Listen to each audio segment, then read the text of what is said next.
Rise and shine, Mr. Freeman. Rise and shine.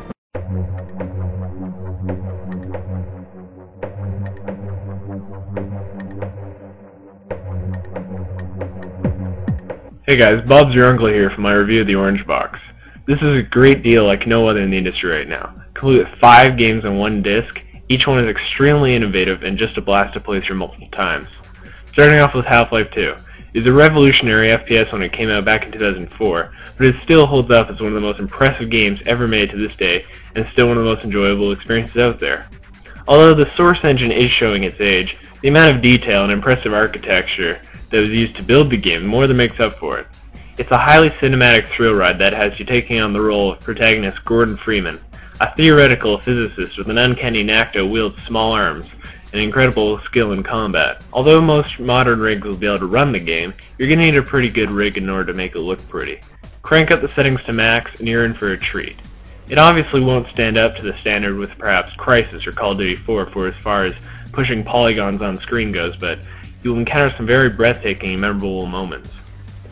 The episodes are fairly consistent with Half-Life 2. They do offer a wider variety of gameplay as you'll be trudging through the streets of a ruined City 17 or riding your scrap metal car through dense trees and white forest. The sense of pacing in these games is incredible, never a dull moment, and the story is consistently progressing through the first-person perspective. It's a unique take, and it works extremely well.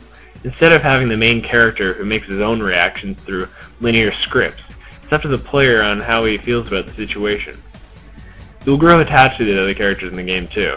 The excellent and lifelike animations that are portrayed, accompanied with the pristine voice acting, and you'll be entranced within minutes. Half-Life 2's story is miraculous and complex. It remains one of the most confusing storylines in gaming history, with so many questions left unsolved at the end of each episode. That being, it's also one of the best. Incredibly deep, with so much backstory to explore, you'll find yourself trying to piece together theories that explain just who exactly the G-Man is, only having them shattered by the next turn of events. The game's storytelling is like no other, and it'll leave you wanting answers, but the mysteries behind it are quite intriguing. Half-Life 2 had the most innovative gameplay for one reason: the gravity gun. This faithful companion will be in your inventory for the majority of the games, and will be your best friend when you run low on ammo or decide to take out a zombie with a mattress. It's both inventive and humorous to watch. Half-Life 2 offers a plethora of enemies to fight. The alien race called the Combine will offer impressive firefights with their cunning AI, and the antlions will try to swarm you from all angles, while the zombies will shuffle their way towards you from the shadows, creating a feeling of insecurity and making for some pretty good scares.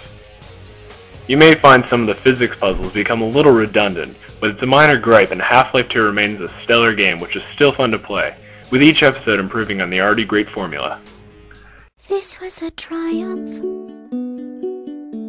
I'm making... Although your thoughts on what makes a perfect game may differ, mine lies with Portal. I seriously can't think of anything bad to say about it. The graphics fit the mood perfectly. The quotes of GLaDOS are incredibly well delivered, and not to mention hilarious. The gameplay is mind-bendingly fun. There's no wrong way to play the game. My theory is, if there's nothing wrong with the game, it must be perfect. One might say it's too short, but if a 3-hour game has kept me coming back for more months after its release, I'd say it's got more than enough longevity. Portal is more than enough reason to buy the Orange Box. You'll be participating in increasingly complex puzzles using only a portable doorway. It's incredibly deep for something so simple. You will want to beat Portal over and over. The artificial intelligence which guides you through the game deserves an honorable mention. GLaDOS is one of video games' funniest characters. Every line of dialogue is masterful and will make you beg in anticipation for the next one. GLaDOS really makes what Portal is.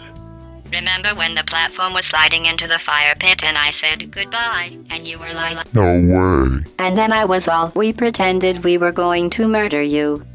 That was great. Little by little, you'll uncover backstory into the Enrichment Center and discover the rather humorous reason why it's lacking personnel. The entire game is trying to escape from the center after a faulty promise of cake. It's very simple, but awesome in every way. The story does tie into the Half-Life universe, and you'll uncover some truths behind Black Mesa and Aperture Science. Not a person in the world should go without playing this game. It's just incredible amounts of fun, humor, and complex puzzle-solving gameplay. I cannot recommend this game more. I think I prefer to stay inside.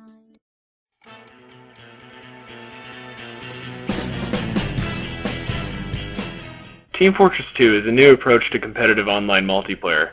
Teamwork is forced upon you, and players must work in unison in order to conquer their opponents.